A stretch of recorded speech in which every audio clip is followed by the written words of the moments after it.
Mr. Silverman, don't you worry. We got like 3 pages of questions for you. I know you're lonely. I'm just kidding. Member Inman. Oh.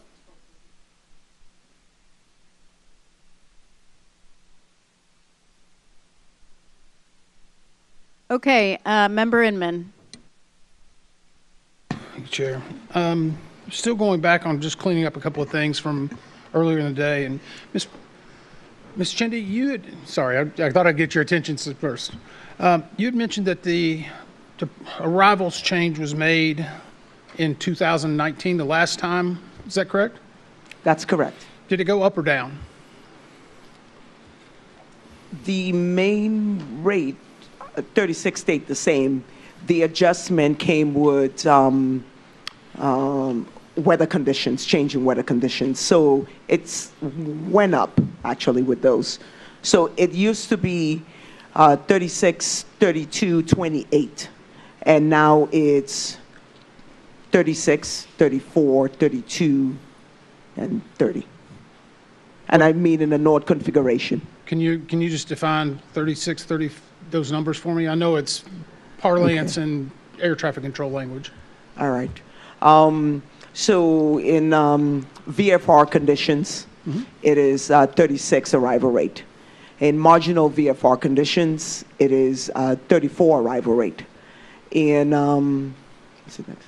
IFR conditions, sorry, it is 32, and in low IFR conditions, it is 30. So before, it was 36, 32, 28. So it went up. Correct. Mr. Lehman, for your staff, whenever it went up, did that increase the complexity or the issues that you were having to deal with? I guess, is it much easier to expand the number or to contract the number? Well, can you pull the mic to you? Yeah, sorry. Trying to think of how to answer the question. I think it's easier on paper to expand the number. It is harder to then figure out how we're going to go down to 32 or a 28 rate when we were at a higher rate. Can you give me or Ms. Johnny? Could I actually explain? Okay, so we did not take the maximum arrival rate. We didn't change that. It was more with the weather conditions. We increased that rate. So the overall, the main rate stayed the same. But in inclement weather, you could accept more into DCA? Correct, correct. Was that based upon an analysis that was done, or was it based upon? It was based upon an analysis that was done. Okay. Who would request that analysis? What would be the impetus to get the rate to go up? So every year we do a review of the operations, traffic management wise, in collaboration with, of course, NATCA and for the TRACON and the tower. Would this also be industry that would ask for this increased capacity and demand on a slot, or excuse me, on a controlled? No, airfield? industry. No, it's it's all FAA. Okay. When we're talking about slots in general, can we just turn to slots for a moment? And I don't know who will be the right person for the FAA. In regard to slots, how many airports in the United States are regulated by slots? There are 5 in the level 3 category that you're speaking about, constrained. There are 5 that are constrained? Well, the slot program it has 3 different levels, 1, 2, and 3. There are 3 that are the level 3 is what we call constrained airport environments. Those are the ones that are mentioned in the CFR, and it's 5 of them. Okay. Does the FAA set the number of slots? Do they determine that based on the CFR at those 5 airports? Correct. At all 5? At all 5. So when the FAA reauthorization bill occurred and 5 additional slots were created, was the FAA the decider of that? How did that come about? We provide input, but ultimately is legislation, but we do provide input. Is there legislation also on the other, is this just DCA, or does the legislation also affect the other 4? So they're each addressed individually, but they're all in the same section of the CFR. And so in each time there's legislation, the CFR would control the number of slots, and the FAA, you say, is consulted? We provide input, yes, and if we have a recommendation, we make recommendations or considerations for certain airports. Did the FAA make a recommendation in regard to the slots for DCA? I believe one was made. Okay. And was it successful, or was it implemented? It was considered, and the original, I think, plan was for an increase of potentially, and again, I was not in this position, so I don't have it memorized, but I think the initial plan was to approve 12 slot pairs or 24. After consultation with the FAA, it was down to 5 slot pairs or 10 total flights in a day. Okay. That's all I have right now. Mr. Jarvis, following up on that, you noted in review of the, and this is in the docket, of the traffic on final leading up to the January 29 event, Potomac Tracon had been feeding DCA Tower the arrivals less than 4 miles apart leading up to the event. And shortly before the event occurred, Potomac Tracon called DCA Tower supervisor to ask to decrease the spacing on final. Is FAA aware, Mr. Fuller, of times where DCA Tower will call, or Potomac Tracon will call DCA Tower to see if they can decrease spacing between aircraft on final? Yes or no? Yes. Mr. Jarvis, do you want to talk about the impact of that in relation to this night or any others? Yes. And I have 5 minutes and a lot of questions. So. Thank you. Leading up to the event, there was less than 4 miles all the time. One was down to 2.67. Between aircraft? Between aircraft. And, you know, at one point, I think it was 7 minutes prior to the event, a call was made over to the tower from the Tracon asking to, can we go less than 4? Which was approved. Which was approved very quickly. Not sure what went into the decision, but it's like, oh, now you're going to ask. Did anyone raise concerns about it at that time that you're aware of? Not that I'm aware of. There were concerns raised by somebody in the tower according to that person's interviews. I want to move to this. What's a CISR, Ms. Chendi? It's a systemic issue review, I think, review report. That's correct. Okay. Although QC may be better at answering that. Oh, okay. I mean, what it is, but for this CISR, I was a part of it. Okay, so I'm just going to read the CISR. At the DCA tower, I believe the tower, raised some concerns that that DCA tower was averaging a loss of 1.017 miles from the transfer of control point to the runway threshold. Then the 4 miles in trail compliance rate drops from something like 90% to 63.13%. The data reflects that runway 33 was used 645 times for arrivals, with Potomac Tracon feeding over 4 miles in trail 90% of the time. Due to the average loss of 1.017 miles from the transfer of control point to the runway threshold, runway 33 inevitably has to be utilized to maintain throughput and avoid surface congestion. So in other words, you were losing 1 mile. DCA Tower wanted 4 miles to threshold and was getting 4 miles to the transfer of control point and losing 1 mile. So what you asked for, or what somebody asked for, was 5 miles in trail to make up for that. Is that correct? That is correct. To provide more spacing coming in. Okay, so when the tower makes a request for miles in trail, it's miles in trail to the runway threshold. So in order for the aircraft to land, they have to slow down. So the TRACON has to accommodate the compression that will take place for them to slow down, which is why in any document that you read pertaining to an aircraft landing or spacing for the tower, it tells you to the runway threshold. Okay, and so they're using runway 33 is being used to maintain throughput. They're putting them on 33 to offload traffic, and you're asking for 5 miles, or the tower's asking for 5 miles in trail to get more spacing and reduce workload, correct? No, the 5 miles in the document, you're talking about 5 miles to the transfer control point, which will essentially lead to 4 miles to the runway threshold. Right. But that's why you're asking, why somebody was asking, to reduce workload. So basically, the tower was not getting what they were asking for. But why are they asking for more? Mr. Allen, why is the tower asking for more spacing?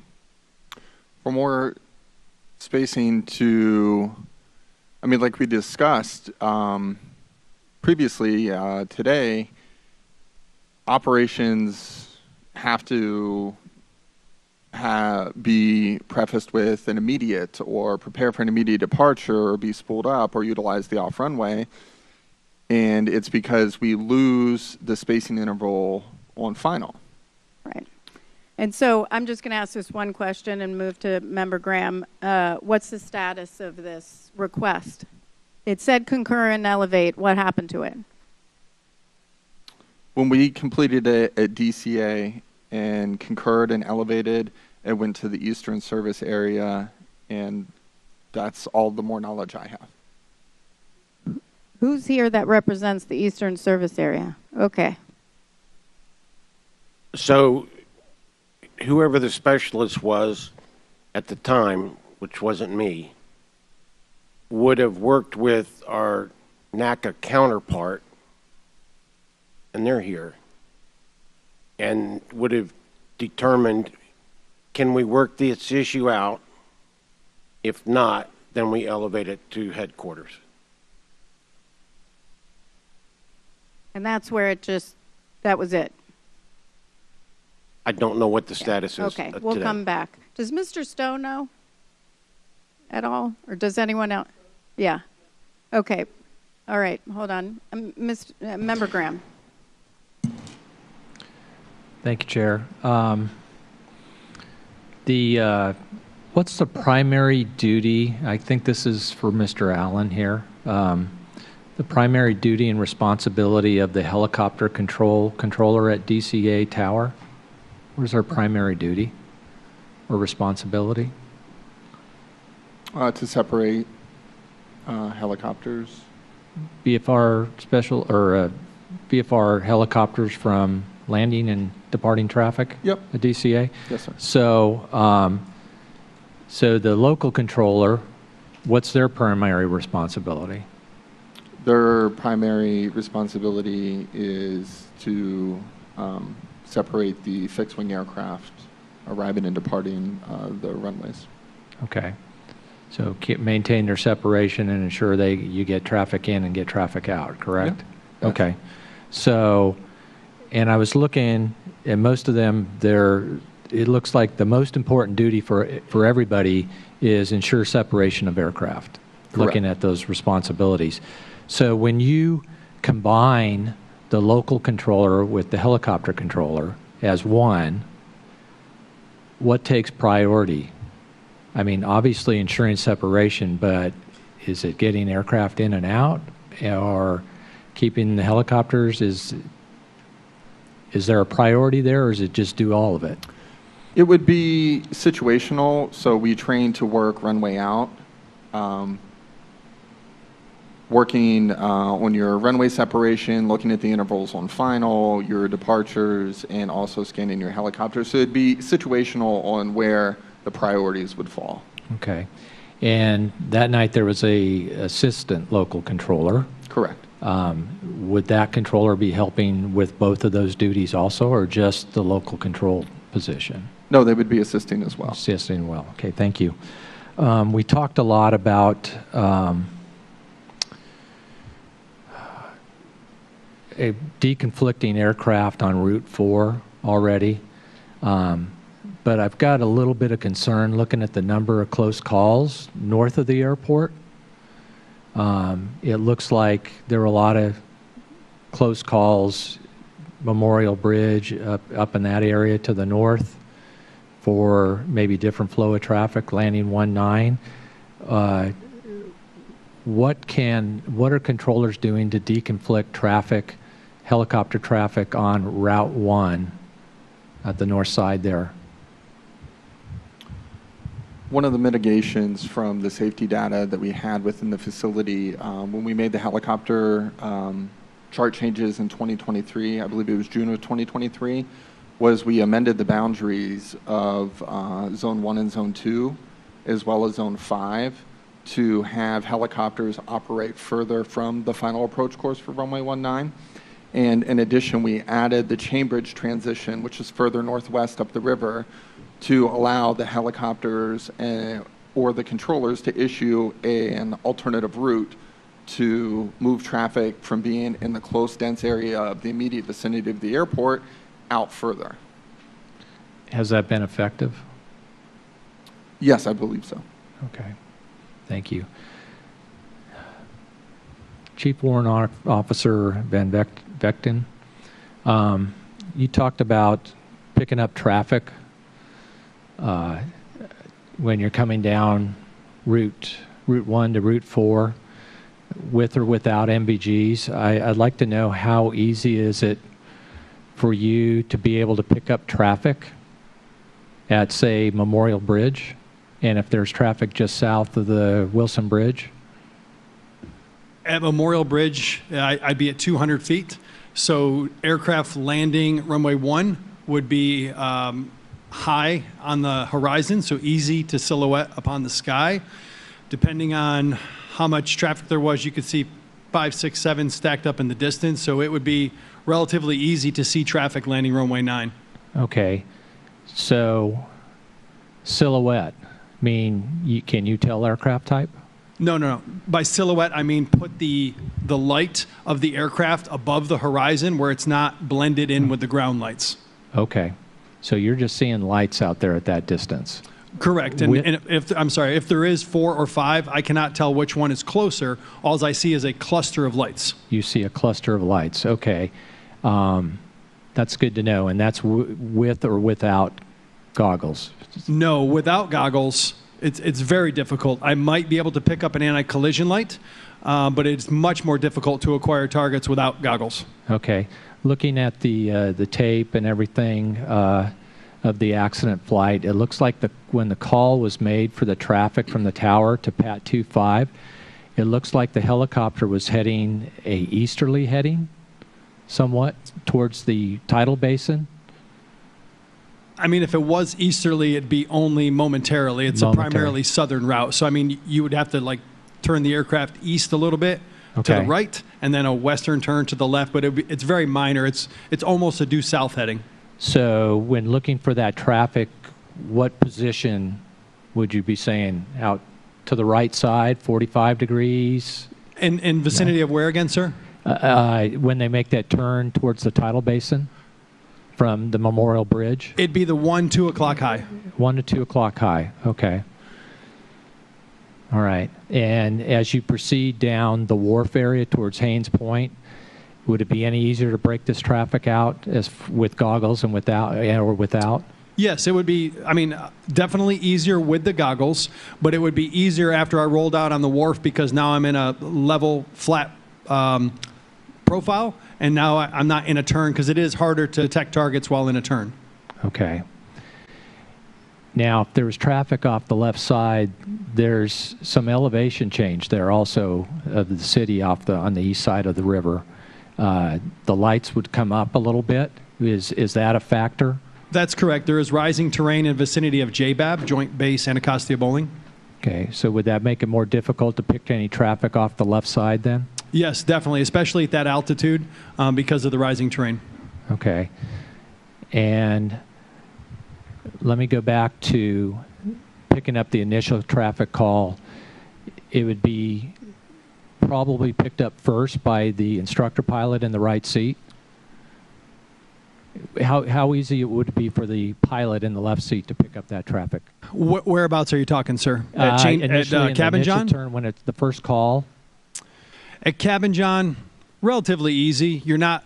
Okay, but at the tidal basin, that's when the call of traffic At came the in. tidal basin, it would be much more difficult for the pilot on the controls to identify aircraft in the distance because a majority of their concentration and focus is maintaining heading, altitude, and airspeed. Okay, great, thank you. I'm way over, thanks. Member Inman. Thank you. I'm going to go back and actually go back a little bit further, even in my notes, but I want to make sure we can clarify something for Mr. Dressler. Give you a chance to realize you're up. You said earlier, you mentioned that the U.S. Air Force and the 12th Battalion concerned you the most in regard to other helicopter operations in the DC area. Is that correct? That is a recounted? correct statement, yes. Is that taking into account their unique mission in the DC area, or is that just because they're not good pilots, don't have good equipment? Can you define that statement a little further for us? It certainly incorporates all of the mission set that all of our DoD members fly. So our group's composed of everybody. I'm not saying I speak specifically for Coast Guard or First Heli, but we have had plenty of conversations about mission set. And I'm certainly not saying anything about bad piloting or good piloting. I would say that there, as we talked about yesterday, there are some gross misunderstandings of the airspace. And historically, the group used to hold, or still did, quarterly fly-ins, for example, at the College Park Airport, hosted by Prince George's County. And at that time, 12th Aviation participated. Subsequent to a battalion commander change, 12th Aviation stopped participating in those meetings. And the overwhelming purpose of those meetings was to share knowledge from people like the PG County chief pilot who has 38 years of experience and so forth. And to really train, I think it's important to train military members who permanent change of station rapidly, and they don't get the chance, they don't get the seasoning here to really truly understand how the airspace works. Okay, thank you. And again, I may be jumping through different topics, so my apologies. Earlier you were asked, I think, by Brian Soper, Mr. Allen, you kind of hesitated a little bit when asked if the supervisor the night of the accident had performed their duties correctly. And I just sense it, so I'm not going to ask you to state on that. My question, I guess, is in regard to the staff that are working in there that you're managing and training, do you have the ability to select, move, change, or are you just handed by the FAA certain employees to work in that tower? How much actual input do you have in the people and your ability to either coach them up or coach them out? As far as like during a shift and assigning positions, No, I'm sorry, not shift. I'm talking about people that are assigned to DCA. people that are, so if somebody wants to come to DCA and they're selected, in the NTSB process, we can rank folks, and we do that in collaboration with the NACA counterparts within the facility. And then that ranking is then determined by the priority placement tool in the NTSB program, whether we receive them or not. What's a priority placement tool? It, Nick, you want to provide more info on that?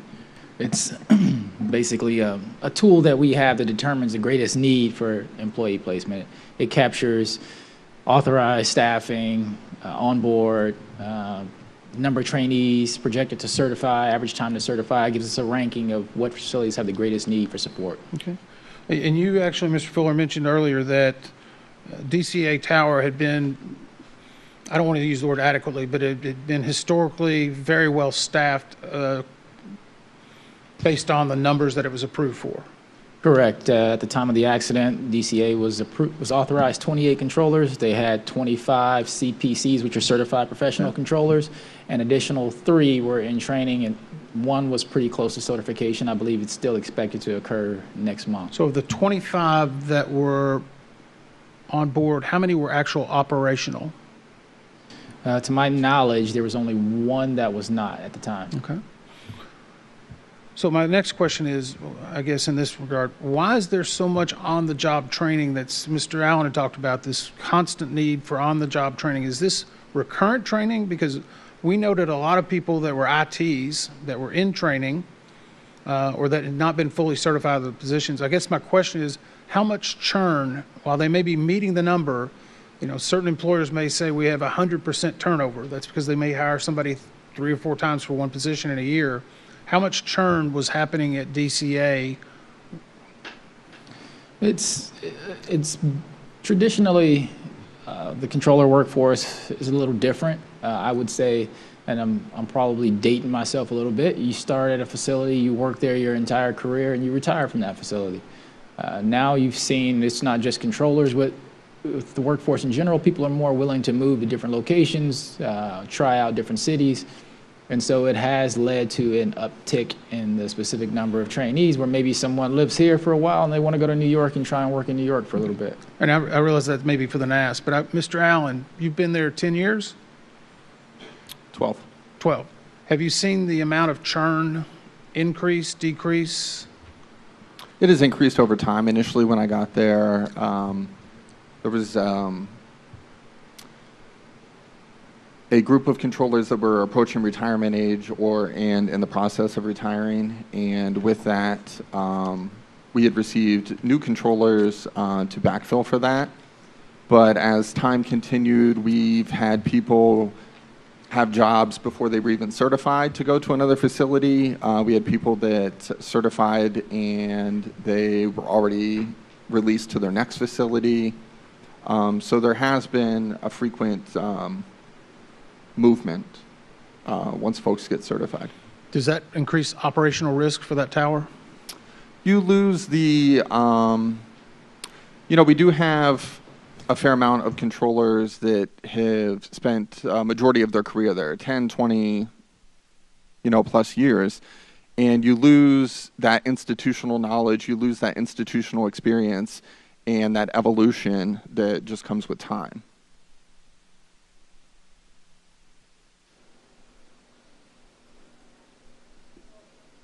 Oh no, we're not going anywhere. I'm gonna. I was reading, as all of us were, the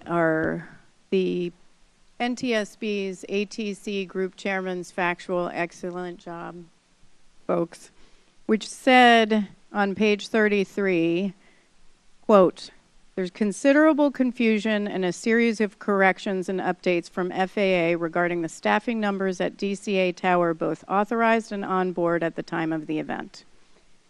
In fact, there were changes we received for 6 months on how many people were actually in the tower, who was in the tower, how many were, how many CPCs were authorized and on board, how many certified professional controllers were authorized and on board, how many traffic management coordinators, operations supervisors, operations managers, support specialists, and air traffic managers were authorized and on board and operational," which changed frequently, and all we wanted was at the time of the accident. I don't understand why that's hard. So on the day of the accident, certified professional controllers authorized Mr. Allen 28, operational 25. Do we know? If I could see the list of names, I could. Oh, I don't have those. I don't look at them. Is that correct, Brian? Yes, that's what was reported by the air traffic facility and confirmed through the IM. Okay. So the latest numbers, certified professional controllers. So January 29th, authorized 28. July 20, so I have authorized now are 30, correct? That's correct. On January 29th, operational 25. Mr. Allen, is that right? Oh, well, Brian just said it. Yeah. Today, we got 19 operational. We have several out on training, of course, but 19 operational. I'm trying to understand why, again, we have, looks like seven or 8 out on training, maybe. So it'll be higher. I'm just trying to figure out why we're at less controllers than we were on January 29th. Without getting to the specifics of each individual controller, there are several that are out on various forms of leave. Well, what does that do for the workload and safety in the tower? It increases the workload, and we've increased the number of employees inbound. We've done a solicitation for former DCA CPCs to return because they'd be obviously quicker certifications, and we've pumped up the number of supervisors on board as well. Okay, great. Thank you. And I'm just managing my... on January 29th, authorized 3 traffic management coordinators. Today, we have 0 because 2 are out on training. Operations supervisors authorized January 29th, 6. Authorized 8, I'm sorry, operational on January 29th was 2 traffic management coordinators, 0 today. Operations supervisors, 4 operational on January 29th, 4 today. Operations managers, 1 operational January 29th, 2 operational today. 1 less support specialist, 1 more support manager, and the same number of air traffic managers. In total, we have less people than we had on January 29th. So, with that said, Ms. Chendi, you said it's in the works earlier. I just wrote this down. It's in the works to reassess the arrival rate. Yes, it is. Can you talk about that? Okay, so currently the arrival rate was adjusted, of course, after the incident, as mentioned by Mr. Lehman earlier. It's down to 30. So that's where it is, I would say, temporary until we do another assessment. And that assessment, again, is going to involve the all the runways that are going to be used, the capacity, and again, our fleet mix. What are the pilots? Are we using runway 33 or not? All of that is going to go into account before we come up with the arrival rate. And would it go down or up? Okay, so permanently, the rate without our temporary adjustment is 36. So more than likely, if we are not using runway 33, it would be going down, not up. Okay. So, and are you going to do a safety risk management panel on that specifically, on arrival rates? Well, So- normally. I'm sorry, that would normally fall into my wheelhouse, which is why Okay, I'm yeah, just that's stepping on fine. it. And then So- I'll turn. We wouldn't typically do a safety risk management panel on the rate if we are using a defined process that we've already done a safety risk management panel on. So since we already have a process for how we determine arrival rates, we wouldn't do a risk management panel once we're using that clearly defined and approved process. Which is a calculation, right? Yes, ma'am. I'll come back to this. Member Graham. The offloading to runway 33, I know we talked a lot about that. Is that purely at the discretion of the local controller to offload to 33? Yes, that would be their prerogative unless the pilot requested. Okay. And is that just for trying to fix the incoming and outgoing sequencing and separation issues, I assume? Yes. Okay. Chief Warrant Officer Van Vechten. Sorry, I get your name right. It's fine. I wrote it down wrong, and I keep saying you got to change it. Can you tell us a little bit about, I think it's called the Risk Common Operational Picture Document that is used before you go on a flight and how NVGs play into that risk assessment? Sure. A risk assessment is completed prior to every flight. We try to assess as many risks and hazards as we can and mitigate them to the lowest level. And how does NVGs play into that? Night vision goggles is a risk mitigator when we're flying. When we're flying at night, it'd be a higher risk to fly night. Night vision goggles is a lower risk because of our increased invisibility. How does cultural lighting play into that? It's increases the risk. I forgot the number off the top of my head. We have a numeric value, 1 through X. I think it increases by 1 because of the complexity with the cultural or city lights. Okay, so during the risk assessment, taking the NVGs is going to lower your risk rating, but knowing that cultural lighting may be an issue, especially in this area, it could increase the rating there. Is that correct? I think we're talking two different things, because if I'm flying down to Quantico to go perform landings at night, it would be a much higher risk if I didn't have goggles. Okay. Flying through the DC area, it would be an increased risk because of the cultural light that could negatively impact a pilot's ability to see other aircraft. Okay, great. Thank you for clarifying that for me. I'm good, Chair. Member Inman. Yeah, I'm going to go back to Mr. Van Vechten for a moment. In what other places in the United States do U.S. Army operations coexist with commercial operations while running training missions with night vision goggles? Do you understand those 3 parameters? Yes, sir. So the term training mission, I'd like to clear up something a little bit if I could. Yeah. So if a flight is not in support of combat operations, imminent danger, a ferry flight, a service support mission, or maintenance test flight, it is a training flight. So all of our, an A part, and the readiness test is a mission that is a training flight, if that makes sense. Sure. So there are several places where commercial, and sorry, Mr. Clark. It's okay. Lean forward or back up. You're fine. So specifically New York City, SFRA, Special Flight Rules area, there's a high concentration of civilian aircraft, and that is in the exclusionary zone. So LaGuardia and Newark have overlapping Class Bravos, and there's an exclusionary zone with a high density of civilian traffic that we operate in on a CTAF frequency. So that would be one area. I was stationed at Fort Irwin, California, so I flew the Los Angeles helicopter routes quite regularly for 3 years, so that's another area as well. So there's 3 locations in the United States, or there may be a lot more? There's a lot more. Those are just 2 very specific ones that I can think of that relate to helicopter routes. Where you would be flying night vision goggles co-located with commercial traffic? Yes, sir. Is that a fair assumption? Is there any discussion about an evaluation of night vision goggle use in correlation around commercial aircraft?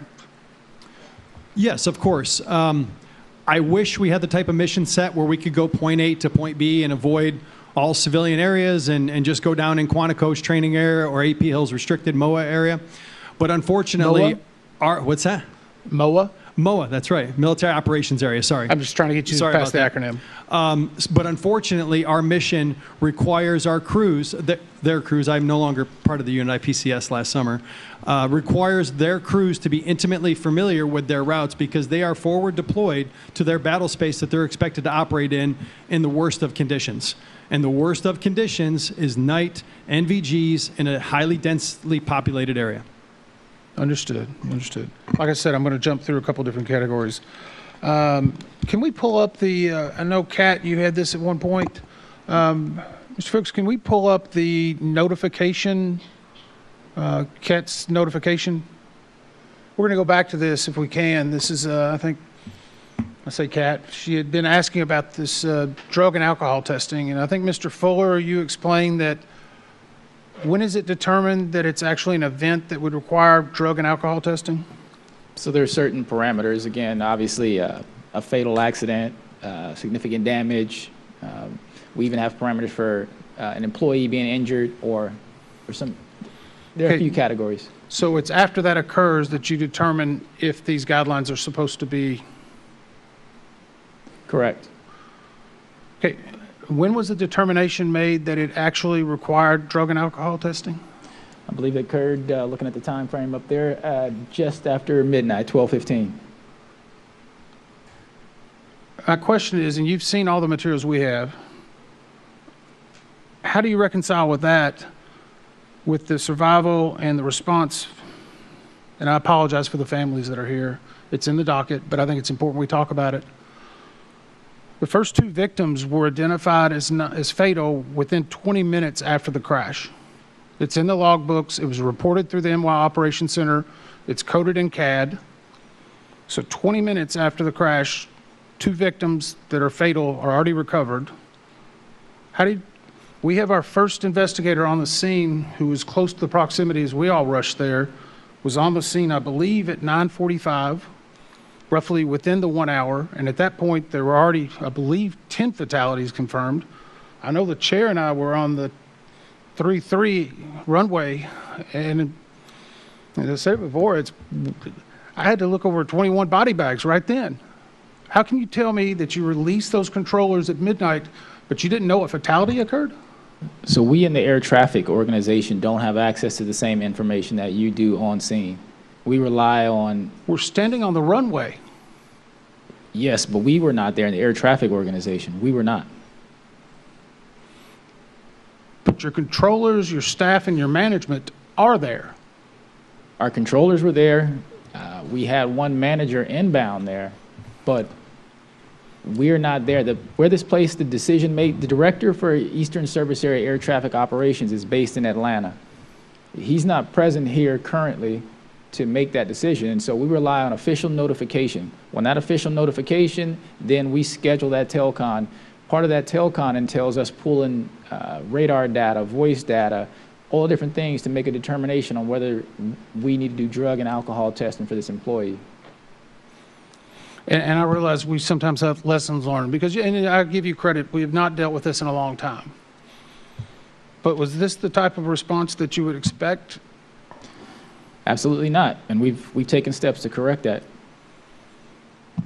So it requires someone in Atlanta being brought to the facility if this accident occurs somewhere else? I'm just trying to figure out what lessons learned, or if we need to make recommendations, will it be something that the FAA will actually adopt? So part of it was in an effort to be helpful. Let me explain the way it works. We have a call center at the command center in Warrenton, Virginia.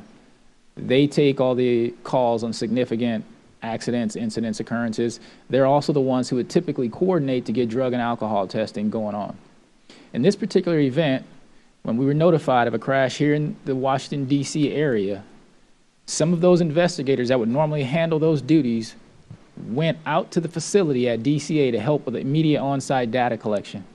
And so in the transit time, getting to the facility, collecting data, doing all those different things, they weren't in a position to then coordinate drug and alcohol testing and going through all the checklists that we typically have. And so once they got the call scheduled with the director from Atlanta, that's when the determination was made to have drug and alcohol testing. However, those employees had already left the facility. Some of them, again, haven't been there for 11 or 12, 13 hours.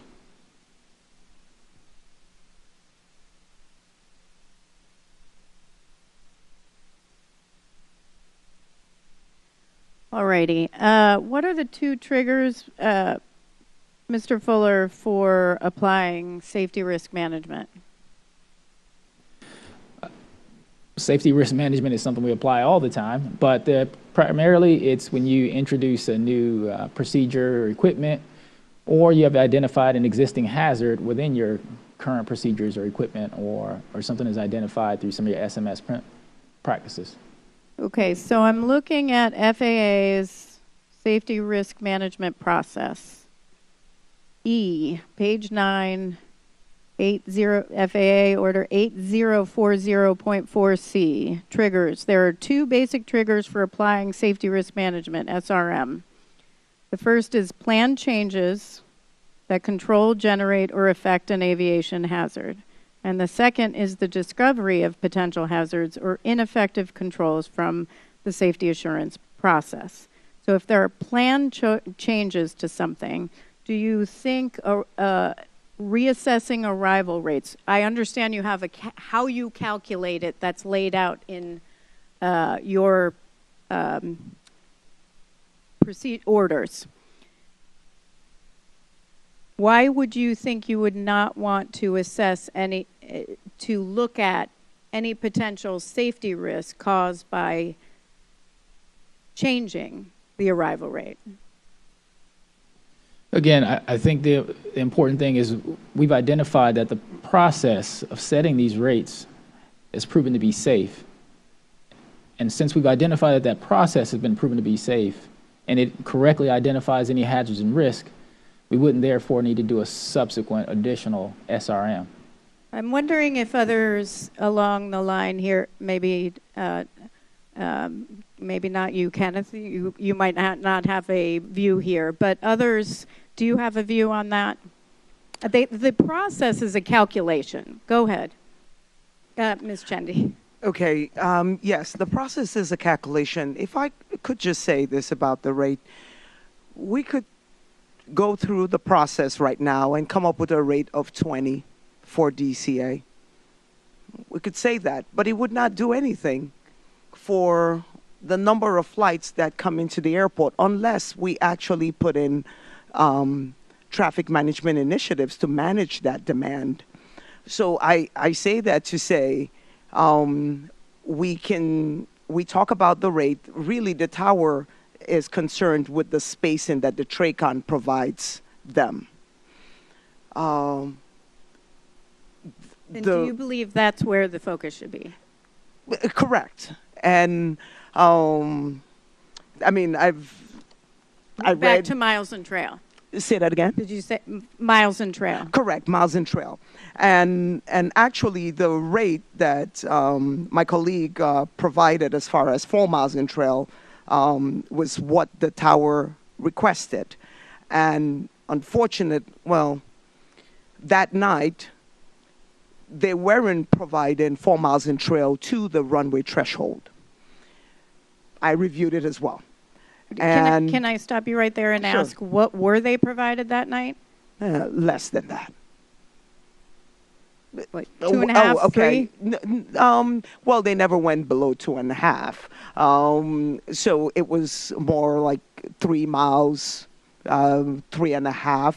However, after about, I'd say like 15 minutes, you noticed they actually started providing the 4 miles in trail to the threshold. So they made the adjustment, providing going to 5 miles in trail to that transfer control point, which with the compression then goes to 4 miles to the runway threshold. And after a while, that phone call did go into the operations supervisor, and they went back to providing less than, of course, the tower had approved the request of them not providing that 4 miles. Okay. Now, if Go I could ahead. just finish, okay.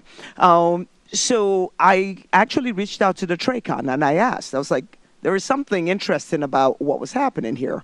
What is different? The operations manager looked into it and he said, well, starting that flow, they had literally just opened the final position at the TRACON. So the controller was sitting trying to get used to what was needed, what they needed to provide the tower. From them reviewing it as well, they realized, okay, they got comfortable, and then they were able to provide the tower with what they needed. And that's how you notice they were providing what the tower needed.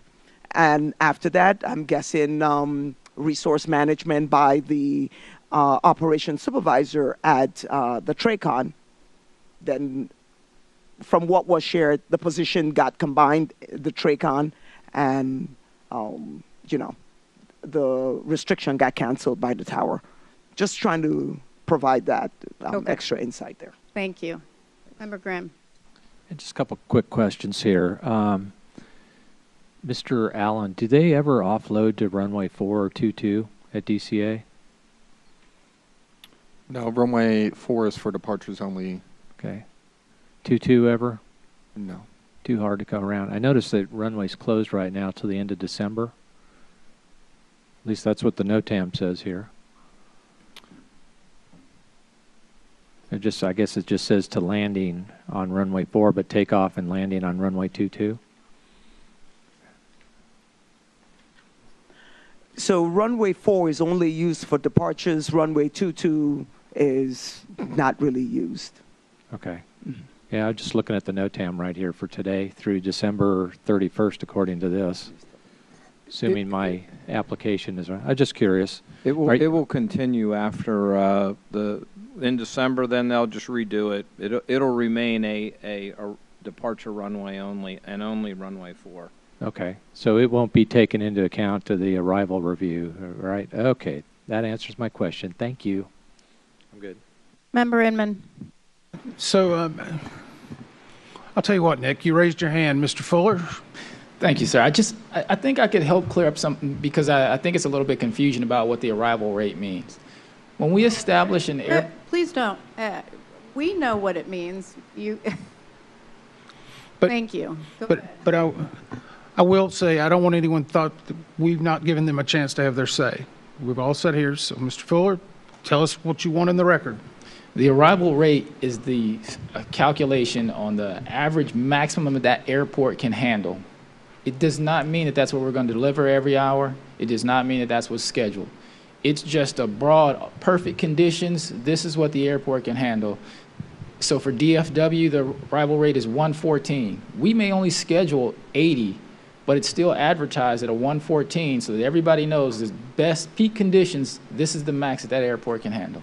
So I just don't want people to think that we're jamming it by creating this arrival rate at DCA. We will still, if they need a ground delay program where they only need 24 operations per hour, that is what we will schedule, 24 per hour. It will still be advertised as the max arrival rate is 36, but the program will only be for 24. Okay, I appreciate it. Thank you for bringing it up. So we'll go along with your line of questioning, Mr. Fuller.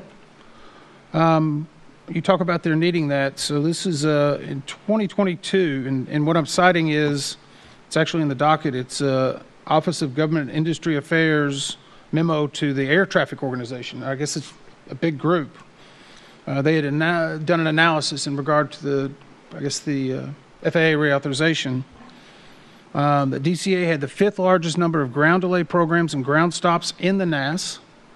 The surrounding airspace, which includes DCA, is complicated in part due to a high volume of VIP and military operations. However, DCA received 69% more ground delays and ground stops than BWI and AID combined. Additional flights at DCA would likely have a negative impact on operational performance and passenger experience. They also go on to cite a lot of other things in regard to model delays, annual service volume, things of that sort. I think this is FAA's own government affairs were indicating that there shouldn't be that many airplanes coming in because of what you just mentioned, which were ground stops and ground delays. And that was 3 years ago? That's what got DCA to be it's a level 3 constrained airport. We recognize that there is a specific and a finite amount of aircraft that you can fit into this airport. So yes, we agree. We understand that we can't continue to overload the airport, and that's why we have several initiatives and programs to make sure we balance that. I'll ask you again, could you hurry it up? Duly noted, sir. So in regard to training, Mr. Allen, you've had a few minutes break. Congratulations, you're back. You talked about training, and you talked about using simulations, and that's a part of the overall training for IT or in-training controllers. Is that correct? Yes, it follows the classroom training. Okay. Do you think that's an important part of a controller's development of being able to understand the DCA airspace to get them up to speed? Yes, 100%. It allows us to develop a foundation prior to them going upstairs and training on position live. Okay, and I take it you probably already maybe know where I'm going with this? I don't know where anyone's going at this point. Well, neither do we, even though we may act like it occasionally. Is it troubling to you that whenever we came and visited the tower in May, your simulator had not been updated and could not accept new updates due to a programming issue for a vendor for over 4 or 5 months? You're referring to this past May, like 2 months ago? We had received a new simulator, and there were initial bugs and stuff that were worked out of it. And as we continue to develop it, and there are software upgrades and stuff, they do run into trouble at times. Trouble, okay, so I guess we're in the DCA, a level 3 airspace, where we already know controllers have a complex. Why would it take 4 months to get a vendor to come out to fix your simulator to train those controllers? I'm not saying it's your problem. I'm saying, is there an issue systemically with getting the right equipment for your controllers to be trained to get these passengers safely where they're trying to get? The simulator is maintained from contract support. It's not maintained by FAA personnel. So I would have to defer to what the contract states. I'm not technologically savvy in that and in the contract world. I'm giving you a layup here. Do you need more equipment? Do you need better response to make sure your controllers are trained? Any facility would want more equipment, more response, and more person. But your facility would probably be more important for you, right? 100%. Okay. Go ahead, Chair. Thank you. Do Mr. Allen, Mr. Jarvis, maybe Mr. Lehman, do arrival rates matter if you're stacking them in the last half an hour of an hour and the first half an hour of the next hour? If you're stacking flights in? To an extent, in my opinion. I mean, I guess it could scratch the surface, but if you're compacting the demand, you're compacting the demand. Mr. Lehman? So one reason that we want TBFM is because right now, miles and trail are an unscientific, we come up with them unscientifically. TBFM is more of a scientific way of looking at it, a much more significant math problem that it uses equipment. Right now, when we're going to get busy, we just say there's 5 fixes that they're coming over. We're going to put 20 miles in trail on each one of them. Now I got to get 4 miles at the runway. What TBFM will do, or what lowering their ground, the arrival rate will do, is create more ground stops so the airplanes can't get in the air. Because once they get in the air, the pressure comes to Potomac. Well, first to Washington Center, and then to Potomac, and then to DCA to get those airplanes on the ground. So, to answer your question, I believe lowering the arrival rate would make a difference, because this allows the command center to start putting in more strict miles in trail or ground stops to slow the problem down. Mr. Silverman is just waiting for his chance to answer a question today. Bated breath. It's your moment. Yes, I'm here, by the way, all day. Yeah, just want to get to the TBFM discussion. We are a big supporter of it. We have it utilized at a lot of our hubs. Mr. Lehman is correct, along with Ms. Chenji. It is very granular, much more exact in mile and trail. From my perspective, it's about predictability. It smooths out the volume. It uses analytics, trajectory analytics. So from my perspective, the quicker we can get it installed at DCA, the better. So I just wanted to throw that endorsement out. Thank you. So February is the target? Or what is? March. Oh, March March 2026. However, you never know. It could be February. Okay, good. I'm going to go back a little bit. I just want to ask, is it common for DCA Tower to tell helicopters to pass behind an aircraft? Yes. Yes. That's what we found in our other interviews. Mr. Van Vechten, we saw radio communications where there were mic clicks that interrupted ATC communications. And are you aware of pilots reporting at all that there's pressure to call to respond right away? No, I'm not aware of that. Yeah, you might want to take a look at some of the interviews. Can you clarify what you mean, respond right away? To get on the mic right away and not maybe let air traffic control finish. No, I've not heard of that pressure. Okay. Would you be surprised if someone we interviewed said that that's kind of the norm here? Yeah, I would be surprised. Okay.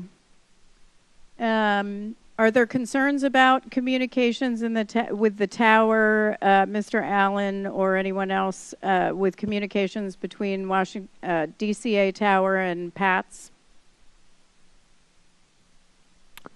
Any communications issues? I believe there has been ATSAPs filed. I'm sorry, I can't hear. I believe there's been safety reporting, the voluntary safety reporting ATSAP. Of communications? Of communication issues that have occurred in the past. Do you have any information on what those are? Not specific, but they should be in the program. Okay, we'll look. Did you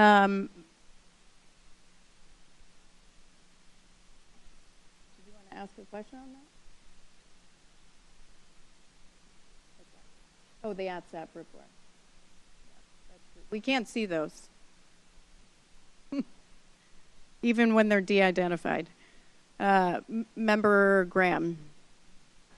I have no further questions, but I want to thank all the witnesses in this panel today. Thank you very much. Member Inman. I want to follow up something the chair had just a few minutes ago, and this was, I know we identified, I believe earlier, that the protocol would have dictated in the PAT 25 and the Blue Streak that because they were on a merging path, that traffic should have been advised to both airplanes. Is that correct? Sorry, the airplane and the helicopter. That's correct. Okay. So I'm going to ask a little bit of a hypothetical, so I hope you don't have to speculate, but it kind of looks indicative of this. Had the Black Hawk been 1 or 2 seconds slower, and they were told immediately to pass behind, would they have received wake turbulence from that RJ? See, Mr. Van Vechten, do you want to take that one? Yes, wake turbulence would definitely be a concern being that close to a fixed-wing aircraft on final. So in this instance, had it been 1 or 2 seconds different, we would have been talking about 3 fatalities instead of 67 possibly? That would be speculating a little bit. Okay. It really depends. I mean, was there a risk of a catastrophic event passing directly behind a CRJ? Yes, definitely. And so my question would be, even outside of the merging, if you're going to put someone in that wake turbulence, as I understand it, according to 76.0, well, there's another thing on wake turbulence, an order in that regard. Is that right, Mr. Allen? Yeah, there are wake turbulence applications. And so in a wake turbulence, it would have also indicated there should have been an alert regarding wake turbulence instead of a merge, or it should have been both. Both would have been applicable. Mr. Van Vechten, do you have something you want to add to that? No, just trying to turn off my mic. Okay, sorry, I just can't see you behind Mr. Allen sometimes. It's okay. Thank you. Okay.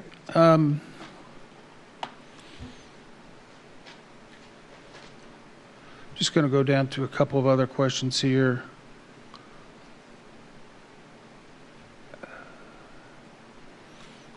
I'm going to pass for a moment, Chair, while I look something else up.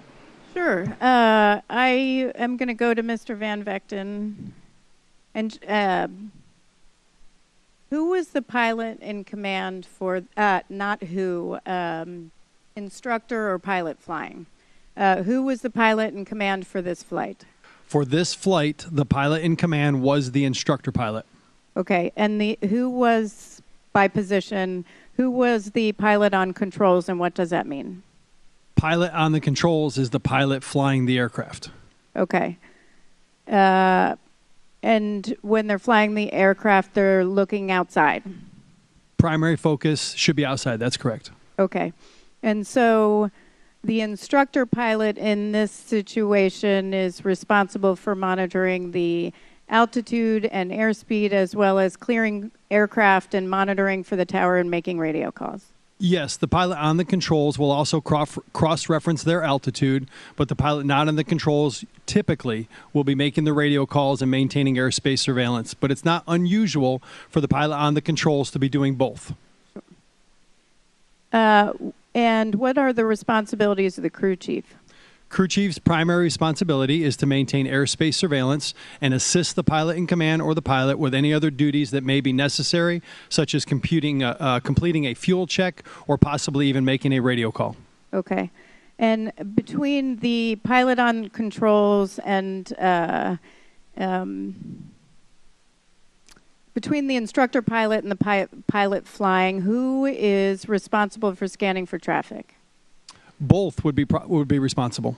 And who's responsible for making sure the helicopter is staying close to the east bank? Close to the what? The east bank of the Potomac. It would be both as well. Both. Okay, I'm going to pause while I pull something up and move to Member Graham. Member Inman. So, Mr. Van Vechten, I'm going to ask you, you've read through most of the transcripts and the materials we pulled together? Yes, sir, I have. Okay.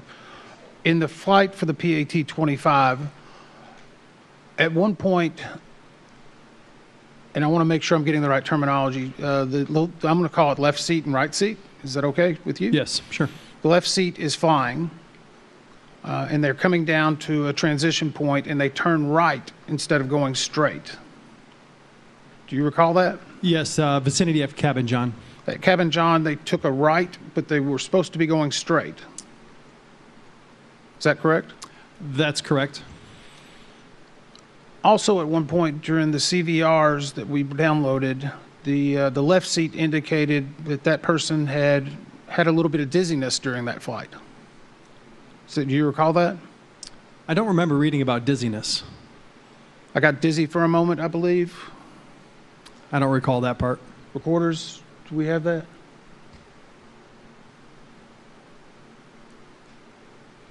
I'm not saying it's not there. I just don't remember that. Okay, if you'll check it. I want to make sure because I don't want anybody reporting that we said that. Sure. But whenever you read in the next of kin, the familial relationships, the left seat operator, we were told at one point had a case or had an issue with vertigo. Is that correct?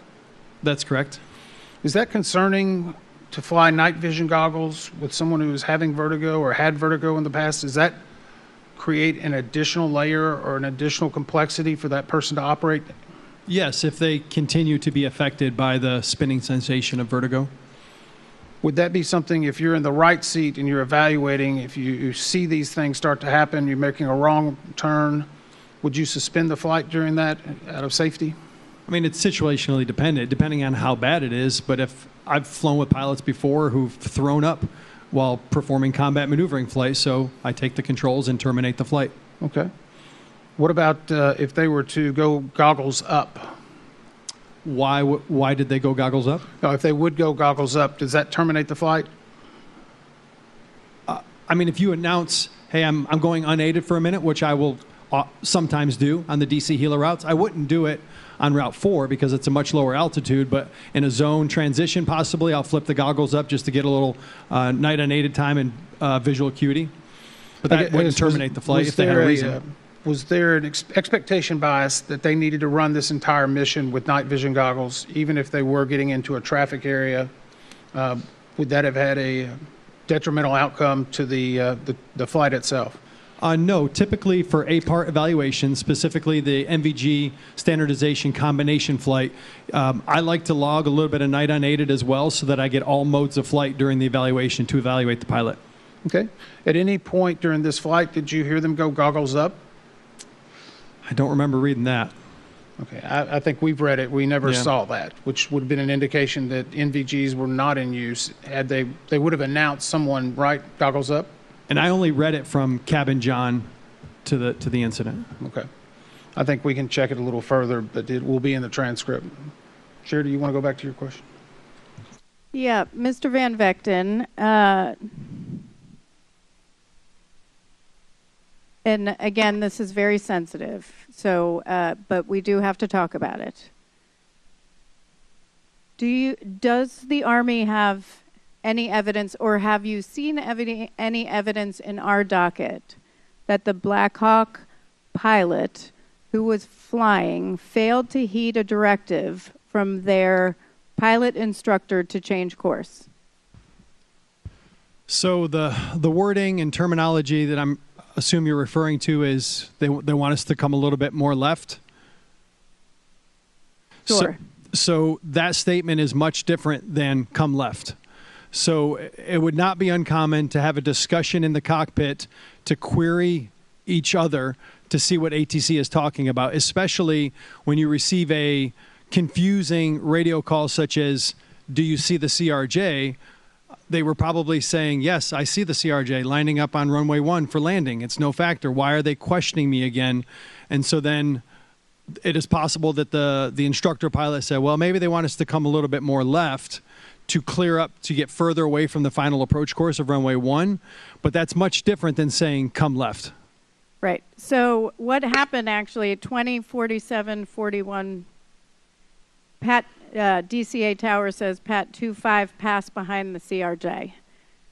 Pat 25, because of a mic click, hears Pat CRJ. And then says Pat DCA Tower says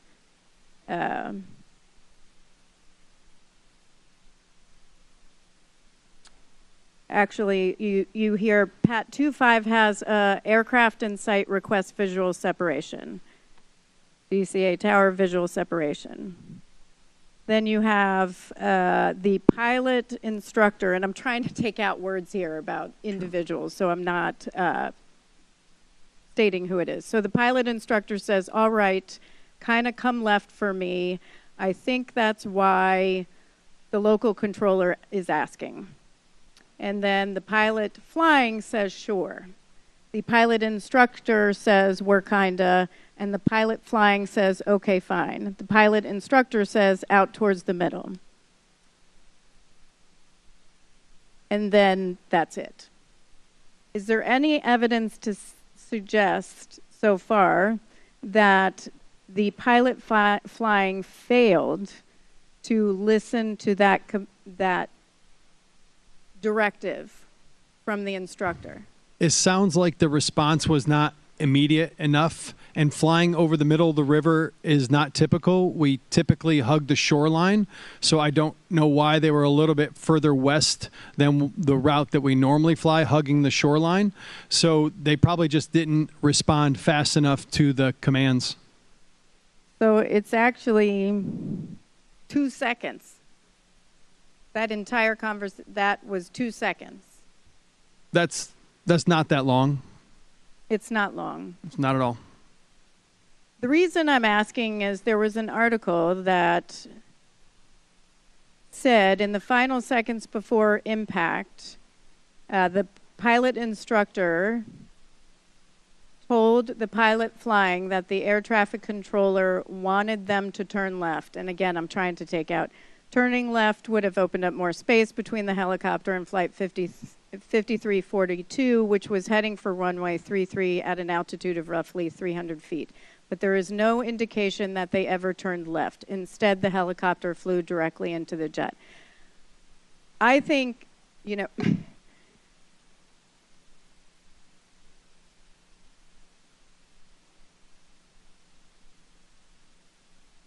I have real concerns about an article like that. Those are a lot of assumptions. And families are devastated by this. And what that article did was put out in the public speculation. I have not heard the actual audio. I think tone, I would need to hear the actual audio and hear the tone and the voice. But to me, it just sounds like normal communication, and there would be no reason to hard bank to the left. It was just, hey, I think they want us to come a little more left. And we don't know when they were about to turn left, but it just wasn't within the 2 seconds, which is not a long period of time. You think the New York Times had access to the CVR audio? Nope. I have no idea. Member Graham? Member Inman? Thanks. Mr. Fuchs, do we have that pulled up? So I wanted to just bring you back, and we're actually looking at the CVR that's in the public document. This is coming from Exhibit 12, Helo A. And I'll drop you down to right at 1953.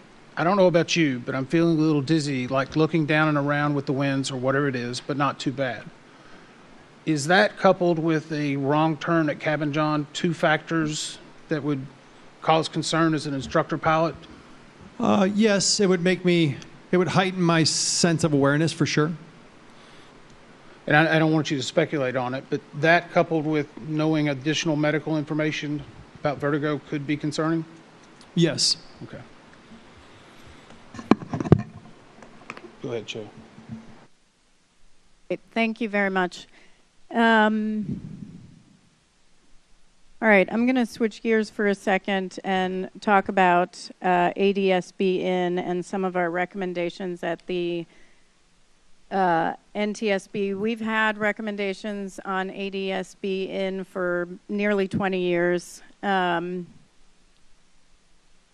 was on scene for one mid-air collision that killed several and injured. It killed 4, severely injured 10, and we recommended ADSB in then for specific high traffic areas.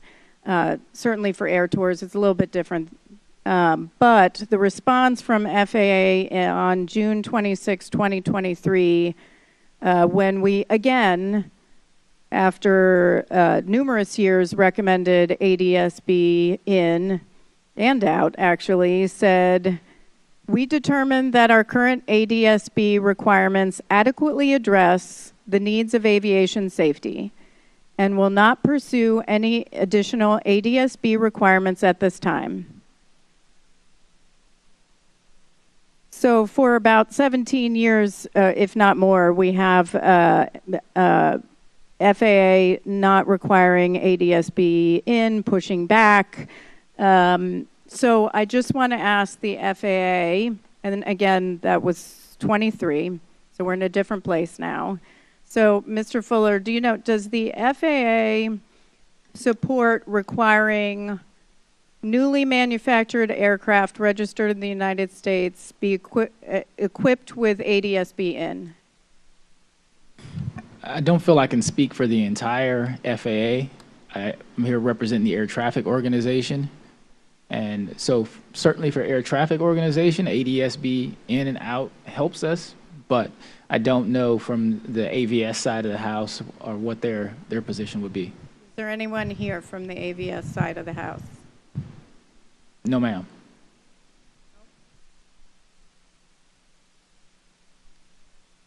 Does the FAA support requiring that any aircraft manufactured as of today be required to be equipped with ADSB out when operating in an airspace? Also be required to install and operate ADSB in? Does the FAA support requiring ADSB in on all manufactured aircraft as of today where there's ADSB out required? Again, I can only speak for the Air Traffic Organization. We support any technology that will assist us in separating aircraft. So you don't know if the FAA supports requiring these two? I cannot speak on rulemaking, flight standards, aircraft certification, and I'm not knowledgeable enough in those kind of requirements to speak on their behalf. Okay, maybe you can respond in writing. I can certainly help facilitate that discussion. Yeah, absolutely. Okay.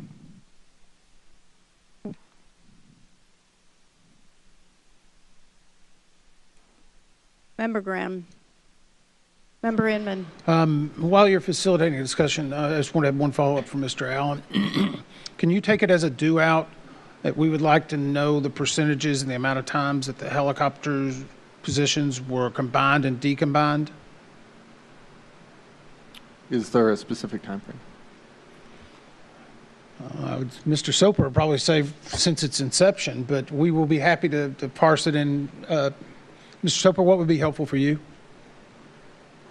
I have to check. We have some of the data already in our documents. Okay.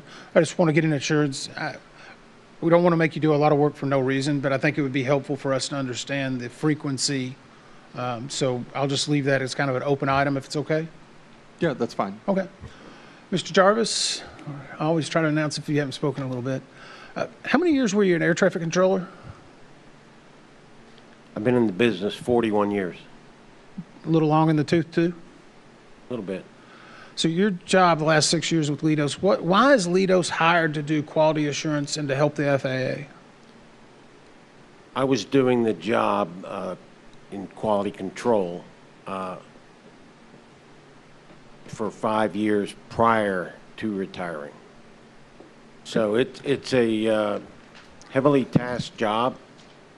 And at the time that I came on board with Quality Control Group, we were the on-call specialists.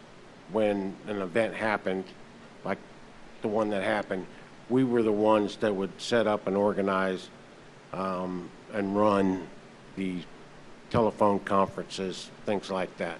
Okay. But why is Leidos, why does an outside entity have a contract? Is it just another check on the FAA that they purchase themselves? Are they mandated to do it? Why would they have you there? It's contract support. Okay. It's a pretty vague term. Yeah, I'm here on my own. I know you're here on your own. I'm asking Leidos, the company, why would they, what do we gain by having Leidos or a similar firm that the FAA doesn't already provide in regard to quality control? Historical knowledge. Historical knowledge. You're somewhere where the folks can go and try to pass on some of that information to the younger operators? To coach air traffic managers. In many instances, we develop processes.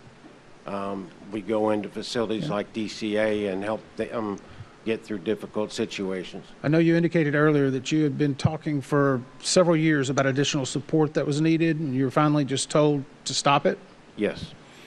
What else have you been told to stop?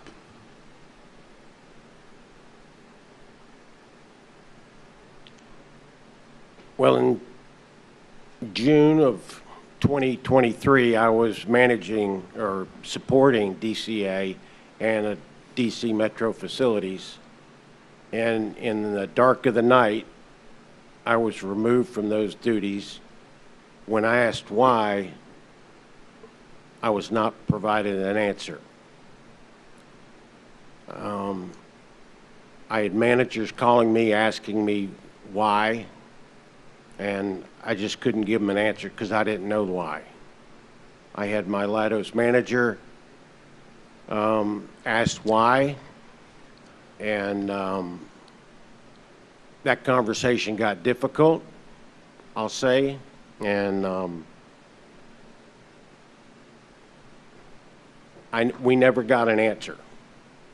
It was important to me. I had made progress with DCA. My Leidos manager used to be high up in the agency, the FAA, and knows how difficult this facility and this region has been to maintain. And we all felt like we finally had a good connection and we were moving the needle. And for us to stop moving that needle, all of a sudden, for no apparent reason, wasn't a good move. It was a bad decision. After I left, I was assigned other duties. I watched the facility backslide. And it was apparent from NTSB showing up 2 or 3 times, since July of 2023 till time now, things started to slide back, and it broke my heart to watch this go down. And I really was frustrated. Again, as a contractor, they didn't want to hear from me. And that's all I have to say.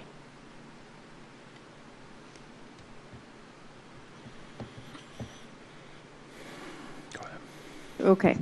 Can I recall Mr. Stowe and ask, I don't want to I do want to come back to that and just ask what the status of the scissor is.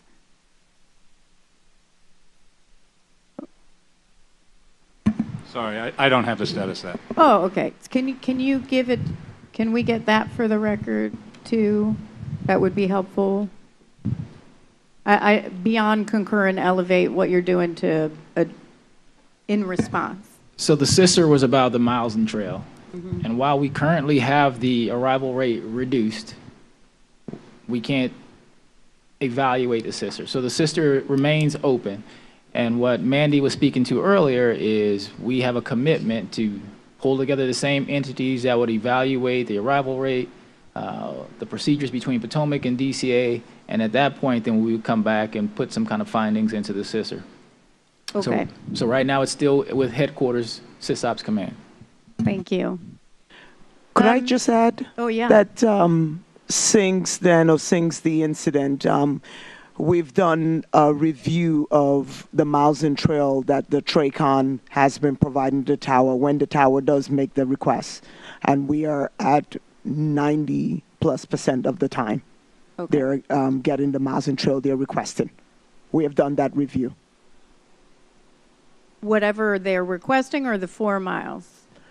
Whatever the tower is requesting from the TRACON. So we've done it with 4 miles, and there are times when the tower has requested 5 miles in trail. And are they getting into the threshold or to transfer? It's always the runway threshold. I know we talk about that transfer control. It's always the runway threshold. Yes, to the runway threshold, ma'am. Okay, thank you so much. Thank you. I'm wondering about, and I just have 2 more questions here. Can each of you first talk about how you feel about communications across different portions of the FAA, whether it's across different parts of the FAA? We just heard that you're ATO, you don't do AVS. I mean, how's the communications, coordination, whether it's bottom up, across different portions of the FAA? I know it's a very large organization, so that may not be fair. We coordinate well with the relevant lines of business. And so for us in the air traffic organization, our regulators on the AVS side of the house, so we meet with the Air Traffic Safety Oversight Service on a regular basis, rulemaking on occasion, AGC if needed, but we don't typically in air traffic know or have very little concern about aircraft manufacturing. So a large portion will be the aircraft certification, the flight standards, the CMOs that operate the Part 121 operators. We don't have a significant amount of interaction with them unless we're talking about pilot deviations or some kind of wake turbulence standards, things of that nature. So as Deputy COO, there's no cross conversation about what an entity is doing? We talk about large-scale organizational policies. If there is some interaction, budgetary, things of that nature, yes, we interact, but I wouldn't talk to them particularly about an airframe design or something of that nature because it just wouldn't interact with my line of business. Well, right. I'm just wondering why ATO wouldn't know that the administrator of FAA went to a press conference in support, and the secretary, in support of the language I just read, asking if you'd support it, which happened this week, or, yeah, Tuesday. Okay. Mr. Allen, Ms. Chendi, Mr. Lehman, maybe Mr. Allendorfer, do you feel that you are adequately supported by your leadership at all levels, including executive leadership up to the COO?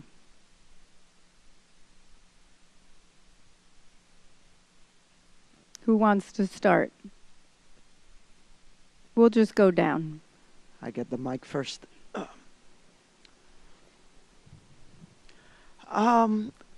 Personally, direct leadership, we're kind of open. I mean, I personally don't have any issues in that regards. I mean, but when it comes to funding for things, wish it could be better. Just want to say that before I pass it on. I join you in that.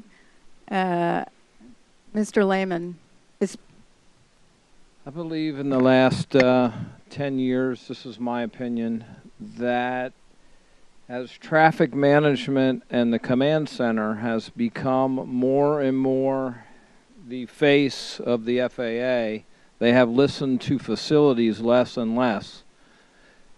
And that is a problem. We're told to report up, and that is we are taught to report up. What I want to say is I'm not sure that we listen up so well. Mr. Allen.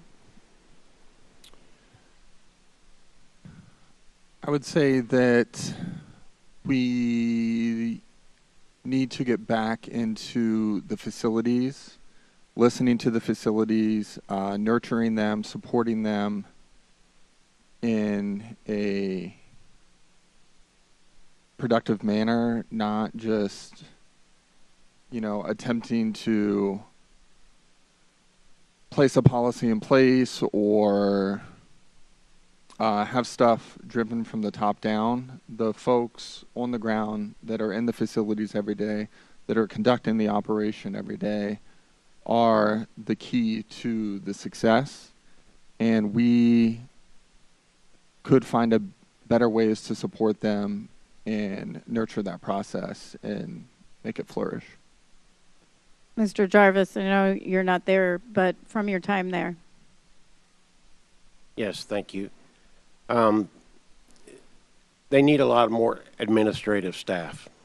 The district shared services, I think, works in a couple of districts on the eastern service area, but not in all. That's not to say that some coaching in that field couldn't be done to produce a better product, but if you're going to add people to the district, then they need to go where the help is needed, and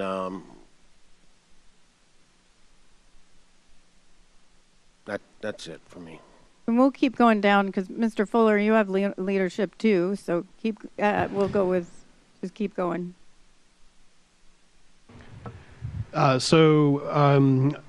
a little bit different. We're in the next gen organization.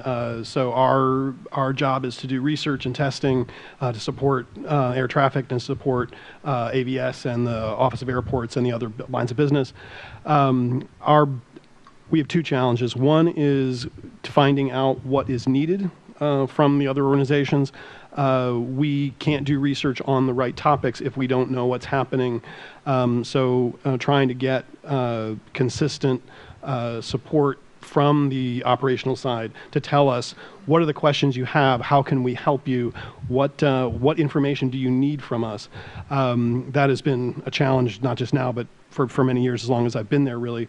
But we also have a challenge in the other direction, which is that when we do a piece of research or come up with a result from a test, trying to make sure that information gets to the right people and trying to make sure it's used for its intended purpose. I think the AVS organization is probably more successful in that than air traffic, unfortunately. I work in air traffic, so I work on behalf of air traffic, and I work in air traffic.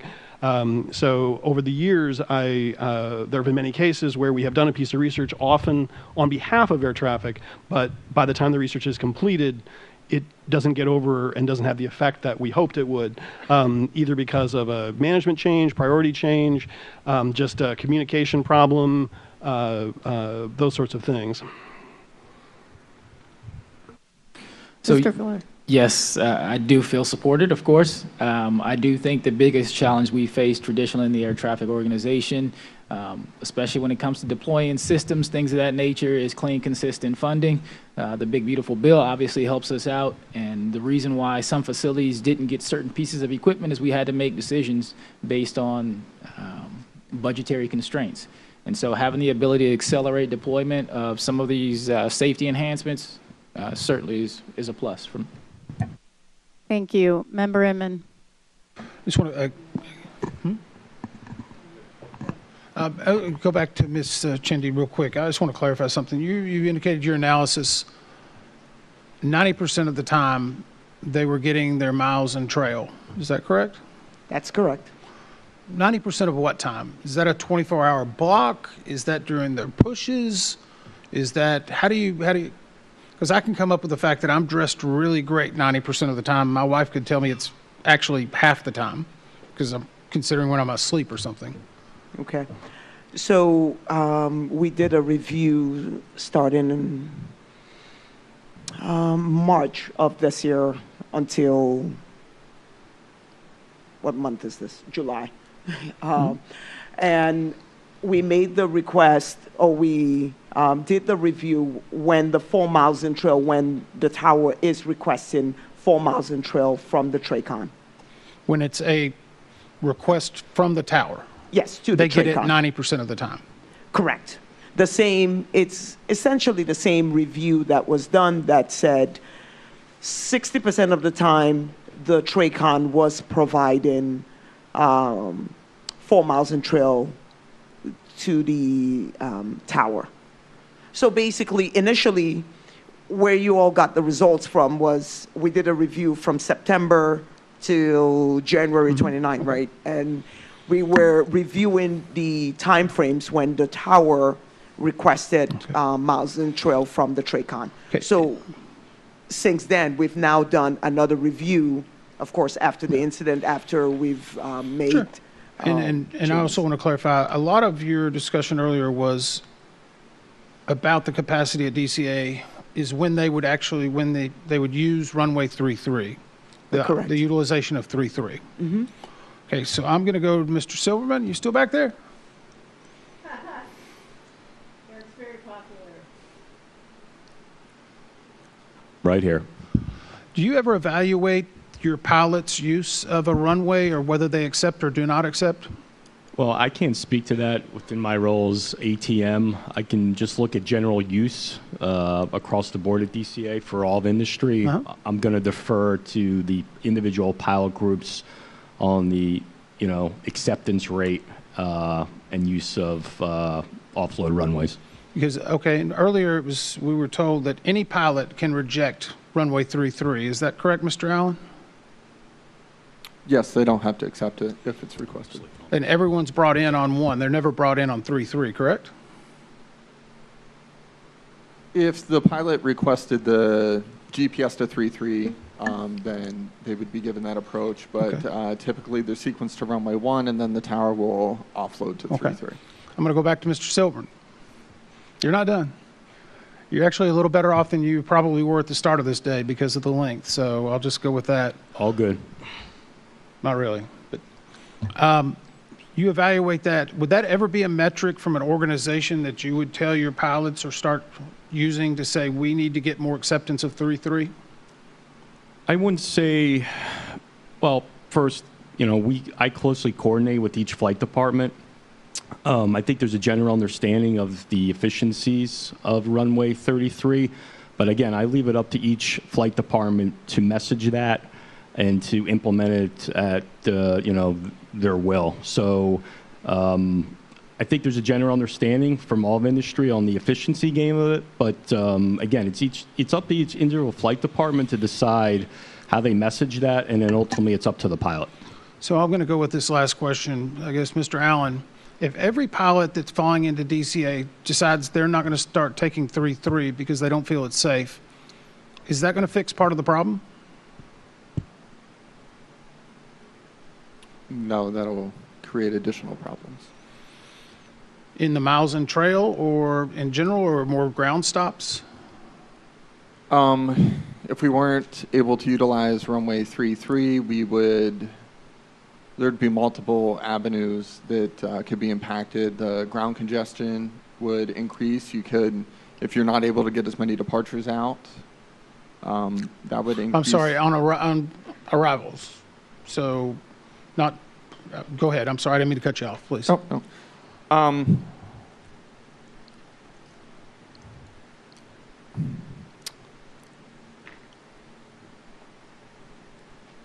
you repeat the question again? It's okay. If all pilots started saying that they did not want to accept 3-3 for an arrival, is that going to create more safety issues? If every pilot stacks up and comes in and your controllers are saying, can you take 3-3, and everyone for a day or a week or a month says no because they don't feel safe or they don't want to, then we would have to slow the problem down. If I could actually add. So there are times when the runway is closed. There could be some reason that's actually a constraint in the system, right? And so because of that, we will lower the arrival rate. Okay. I want to, again, Mike, to the panel and everyone, I know you didn't expect to be up here for this amount of time. We didn't expect this panel to be that long. And for everyone, the start of the day with the heat takes a lot out of you. So we truly appreciate it. We said this from the start. We're going to take as long as it takes. And we'll continue tomorrow, I guess, Chair. Yep, they're not done yet, though. Okay, let's go with them. Don't go anywhere, especially you, Mr. Silverman. Poor guy. I'm turning it over to Dr. Wilson. Thank you. I just have a couple of questions for Mr. Lehman and Dr. Allendorfer, so everyone else can take a sip of water. All right. Dr. Allendorfer, and I apologize if you said this, there's been a lot of testimony. You talked about that there had been some recommendations for changes to STARS that had been put forth, but I don't recall if you said what those recommendations were. The recommendations I think you're referring to are not necessarily specific to STARS, but specific to conflict alerts in general. Yes, thank you. In air traffic systems. There are a number of them. Some of them are related to the presentation, so how to present it to controllers, how to present audible alerts, and so on. The ones that I think are the most important, one is that the alerts as currently presented do not communicate urgency in any significant way. An alert that may be for a situation that's going to happen 30 seconds from now, 50 seconds from now, that looks and sounds the same as an alert that is for a situation that is currently active. So we made a recommendation that the alerts be what are called graded, which is as the urgency changes of the situation, that the alert presentation will reflect the urgency. So, for example, if you have an audible alert where a less urgent alert might have a slower beep, and as it gets more urgent, the speed or the tone of the alert starts to increase to communicate urgency. It's a very common thing that's done in alerting systems. The other big one, and this one is specific to STARS, is that right now the alert system does not really know much or anything really about what the aircraft are doing. It takes the current speed and heading, draws two straight lines into the future, and then looks to see how close they're going to get. A system that understood more what a pilot understands and what a controller understands about where those aircraft are actually going to go would be able to alert to not alert in situations where we knew, for example, the aircraft was going to turn when it reaches an outer marker or something like that. There are conditions where the alert, as it is today, alerts unnecessarily because it just doesn't have the information about where the aircraft are going. All it knows is that the aircraft's here, it's at this speed and heading, and the other aircraft is here and at this speed and heading, and it can't really make a good decision about whether it should alert or not. So incorporating more information, the system, the en route system does have more of that information. So specific to STARS, adding more information about where the aircraft are going. Some people refer to this as intent information into the system. If that were more available to STARS, the alert could be improved. And do you know the status of those? Is it something that's being pursued? Have you received any feedback on that? The recommendations that we made a number of years ago, they are, I've written about and published them many times. They are not, as far as I know, under consideration by the STARS program to include. STARS does have other alerts that they are working on, but not those specific ones, that recommendations that we made a while back. And just to follow up on that, your recommendations came out of research that you've done. So you've done some research on the possibility of these recommendations, and see that they could improve safety? The research that we did identified possibilities. Typically, we would, before we'd actually work to implement them, we would want to do some prototyping, human-in-the-loop testing. We have done some with STARS to look at the look-ahead times, but not on the graded alerts or on the incorporation of routes. Those are fairly well-established techniques, not just in air traffic, but just in general. So they would be something that we would need to do some additional testing to make sure that we know that it's going to help in air traffic. But I feel pretty confident that those would be successful if we were to implement them. Thank you. Mr. Lehman, because tomorrow we plan to talk about ATSAP some more, but you won't be on our panel 5, so I wanted to ask you about something you said. You said that either ATSAP wasn't working or it was broken and it needed some reevaluation. So I was hoping that you could expand upon that and explain what you mean. Well, first of all, I mean that it's just an obsolete system. It was started in 2009. We really haven't updated anything with it since then.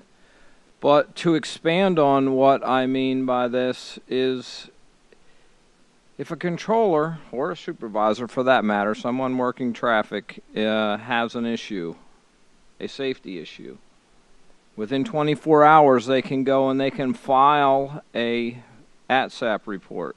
Once that report is filed, I cannot, the only thing I can do is have a IPM discussion with them, which is a performance management discussion with them.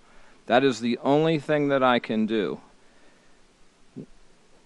So I cannot then, once it's filed, they've now gotten, and the word is not quite immunity, but it is close to immunity. I don't have a better word for it.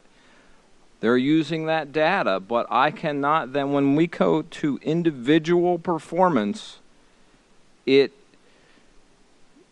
creates a spot, it has created over the last 15 years a issue where you cut corners, or you may cut corners, because you know if you cut corners and something happens, all you have to do is file that ATSAP report.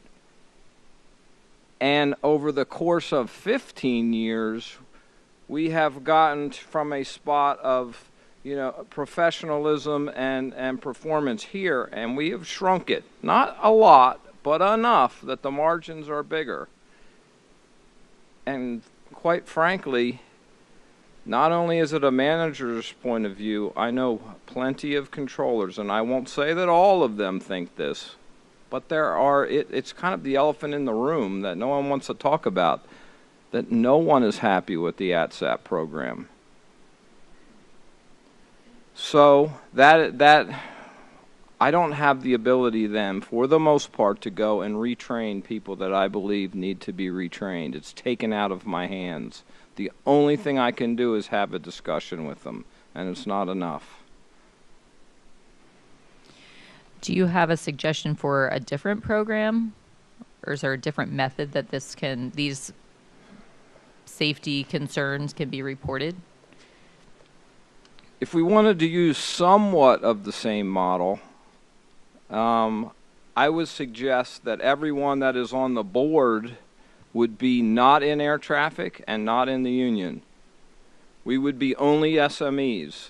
Union would only be SMEs, and the managers would only be SMEs. But really, they would come from outside entities, pilots, the Army, Sikorsky, Boeing. You know, then these would be people that would be looking at it from a truly a point of view that doesn't have bias to us, because we're human beings. We are going to have bias. So we would only be SMEs. There could be prior to ATSAP, the 19 years that I was a controller, we didn't have such a system. I think at times we were a little bit too punitive at that time. In other words, if you had an issue, you're off the floor for 2 weeks.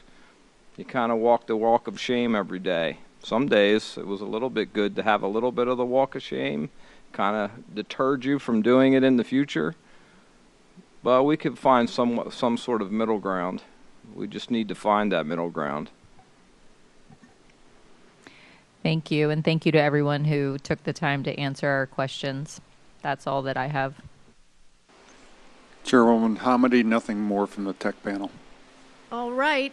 I promised you guys one more round. It is 6:51, so we're still on time. We will start with the FAA. I'll go like this. FAA. Thank you. No further questions. Vanka. Thank you, Chairwoman. My first question would be for Mr. Lehman, or actually, let me pivot to Mr. Fuller. Mr. Fuller, are you happy with the ATSAP program? Am I happy with the ATSAP program? I believe there are lots of safety enhancements that come out of the ATSAP program. Are there ways we can improve data sharing and information? Certainly. We can be much more proactive with data sharing. But I am happy that we have a voluntary safety reporting program, certainly. And you would say, and if I summarize what you said, the ATSAP program is providing good benefit to aviation safety and improving aviation safety. Absolutely. I spent 2 years on the ATSAP program myself. We can certainly be more proactive, and you and I have had lots of discussions, but yes. Understood. Mr. Lehman, you are aware there are reports that are not accepted into the ATSAP program? I was told by the Eastern Service Area, ERC, and I'm sorry, I don't know what the ERC stands for, I'm sure you do, but that is the group that, there's 3 ATSAP groups, and that is for the Eastern Service Area, which I follow under. In 2023, I had an individual that had so many ATSAPs, for the first time in 13 years, I asked them to hold a ATSAP at abeyance, and I was told by an ERC member, Eastern Service Area ERC, that was the first time in 13 years they had held an ATSAP at abeyance for performance. Okay, so the question was, did you know there's reports that are not accepted? Yes. Thank you. Okay. I'd like to get Mr. Allen just to follow up on a statement that you made earlier today about wake turbulence cautionary advisory. Are you familiar with FAA Order 7110-126, wake turbulence? I haven't had to apply it in many years, but I'm aware it exists. Okay, that's the FAA order that is the consolidated wake turbulence order, which the national airport falls under and applies those rules. The CRJ 200 series is a lower large G category, and then the helicopter UH-60 is H upper small category. Is there any wake turbulence separation required between an H following a G or a small following a large? A small following a large? Correct. Yes. There is wake turbulence separation?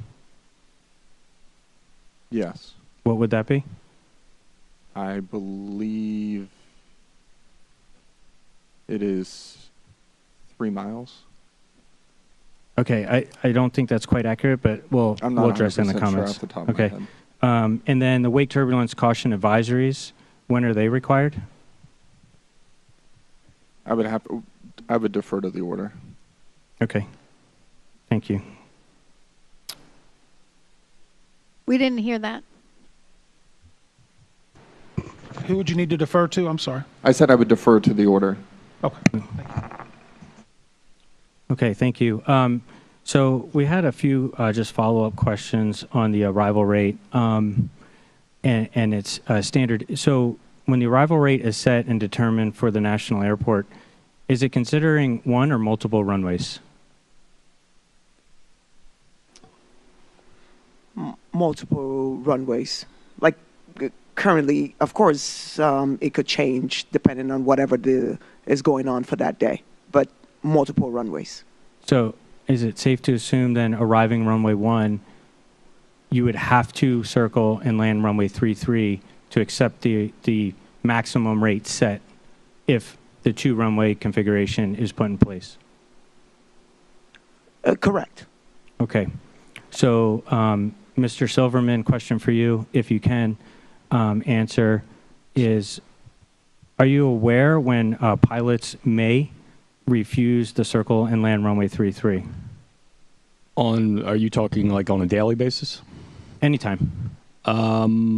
No. Okay. Specifically.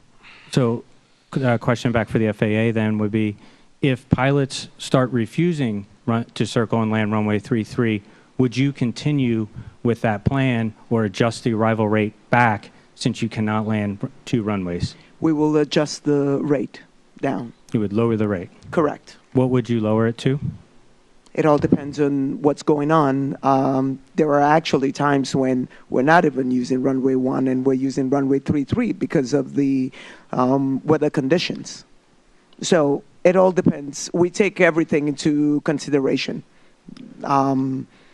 It could be wind shear. I mean, more goes into coming up with the rate that day than just me sitting here and spotting out a number. Okay, thank you. Just one last question. Is anyone in the FAA aware of a request to put TBFM into the National Airport prior to January 29th? Yes. Thank you. Thank you. U.S. Army. No questions. Sikorsky. No questions, ma'am. PSA Airlines. Thank you, ma'am.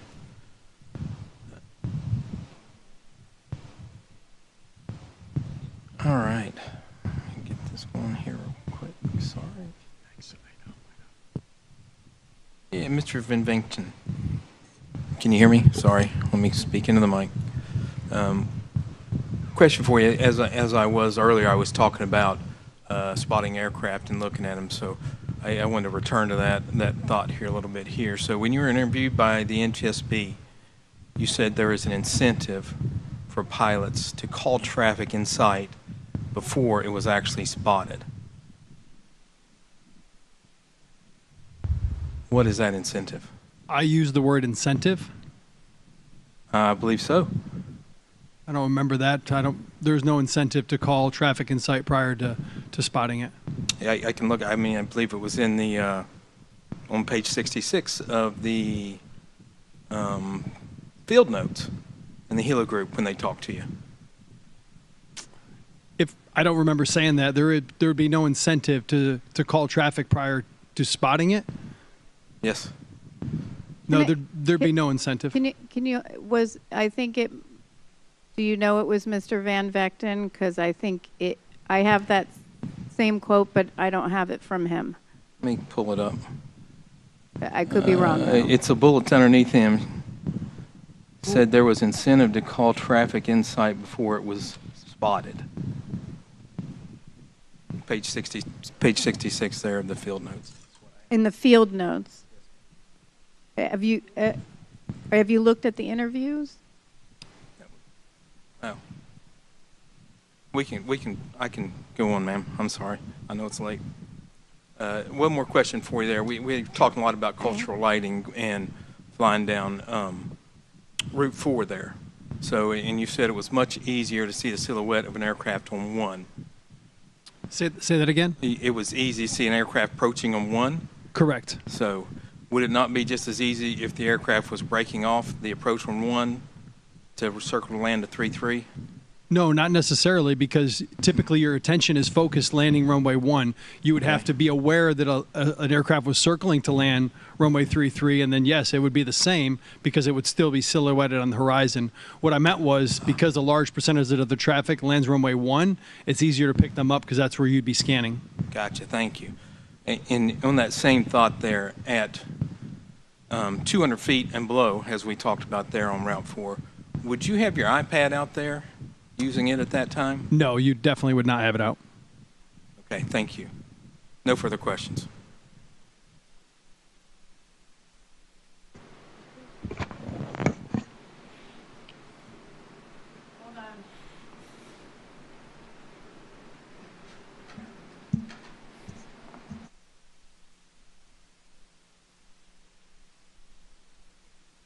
All right, we're going to come back to you because we have it up, and I'll come back in a minute. Alpa. Thank you, ma'am. First question is for Mr. Allen. Prior to the accident, were controllers aware that aircraft TCAS resolution advisories are inhibited below 900 feet? Not that I'm aware of. Do they know that today? Anyone on the panel, perhaps? I can't say every controller knows that, but we have distributed some lessons learned and put some of that information out. So now that some, if not all, are aware, first off, can you make them all aware? Is that a possibility? I'll definitely, you've given me some great ideas this week. We're certainly happy to jot some of these information items down and share. Thank you, sir. And then to follow up with that, since there is a loss of protection on the pilot side, should changes potentially once again be made to conflict alerts in order to facilitate a potentially better protection for commercial traffic? Specifically, we're speaking low altitude. When you say changes to conflict alert, we're looking at enhancements as part of our brand new air traffic control system. We're still determining if we're going to a common automation platform, if there's enhancements. That's perfect. We're just looking to make sure you guys are aware of it. Yeah. Thank you. Next one is for Mr. Fuller. Would you agree that ATSAP helps give a full view of an event in the National Airspace System, gathering info via SIS from the pilots, controllers, and other sources, so a better picture of an actual specific event? You said Mr. Fuller, but you look at Mr. Lane. Sorry. We'll start with Alan, and then I'll come to you afterwards. Okay. Mr. Allen. The ATSAP program itself, yes, it does give a greater picture, perspective. Yeah, a picture into what is occurring that you may not have seen before. Thank you. To those who can view it. Thank you. Mr. Fuller, would you agree? Yes. Thank you. ALPA also agrees. Next question, if possible, if we can bring up Exhibit 3, the ATC Group Chairman's Report, page 77. This is Figure 20. From this information, what I gather is that DCA's runway 119 is the busiest runway in America. Would you all agree with this data that's displayed? Mr. Allen or Mr. Fuller, anyone? I didn't conduct the study, but I would agree with that average. Okay. So on this list, San Diego is the only comparable actual airport, and I'm speaking specifically in terms of similar almost single runway type operations. Though it runs 300 fewer operations daily. So would you potentially regard DCA as accepting a greater risk than many other airports in the system by utilizing a runway to such a high extent? So each of these airports contains a different challenge. San Diego has... Specific to a runway, though. Yes, but San Diego has one runway. They've got opposite direction operations. They've got some terrain issues. They're all different challenges when you relate to these. And DCA, again, having not validated that data because it's not mine internally, I don't know. And also, DCA is a multi-runway airport where San Diego is singular. And so when you factor in DCA and you're comparing it to Newark, which is two runways as well, you have to compare apples to apples. I believe you said 4%. What was it, 96 is to runway 119 and Less 4%? than 5, yes. So that's pretty small. That's relatively similar, at least more similar than to some of those other airports. So I would say that's a relatively similar comparison. Would you agree? I can make the data say anything. Again, that's not my data. I would have to look at it and validate it. Last question. Is assistant local control used in most ATC facilities? I guess this is more for you, Mr. Fuller. Some have assistant local controllers, some have local assist, some have split locals where it's not just one local controller providing services. But is it common to find this in the majority of our ATC facilities? It's common to find some level of assistance, yes. Some level of assistance. Is it possible that this position, has it been analyzed, whether or not it is truly fulfilling a role of increasing safety within the tower there? And if not, would it and should it be analyzed? Analyzing it is difficult to say, but we have data that specifies when we don't have local assist and when we don't have helicopter open, the amount of TCAS alerts or mandatory occurrence reports goes up. And so anecdotally, we'll say that when we have it open and we have helicopter split, obviously our performance improves. Fair enough. Thank you. That's my time. Thank you. And just to clarify for Mr. Hall, PSA, so it was not Mr. Van Vechten, and field notes are not part of the exhibits. Okay, great. Thank you. Anything else from you all? All right, great. Long day, 6 minutes over, one panel, I know. You all stuck around for a very long day, especially Mr. Silverman. No, I'm kidding. No, thank you all. I know it's a very long day. It's very hot. I apologize for that. And thank you for serving as witnesses and being forthcoming. And thank you to the parties for your participation and excellent questions. And thank you to the staff for your great work. And for everyone, we will see you tomorrow at 9 a.m. for panel 4. I think for panel 4, I think what we worked out is we'll do the first hour with FAA up front, and then we'll switch. Panel 4, oh, that's for 5. Okay. So for panel 4, we'll meet at 9 a.m. And then for panel 5, we're going to go FAA up front, and then we'll switch in the at some point. All right. Have a good night. And just a reminder for the parties and for board members and staff, no contacting the technical panel this evening so they can get some rest.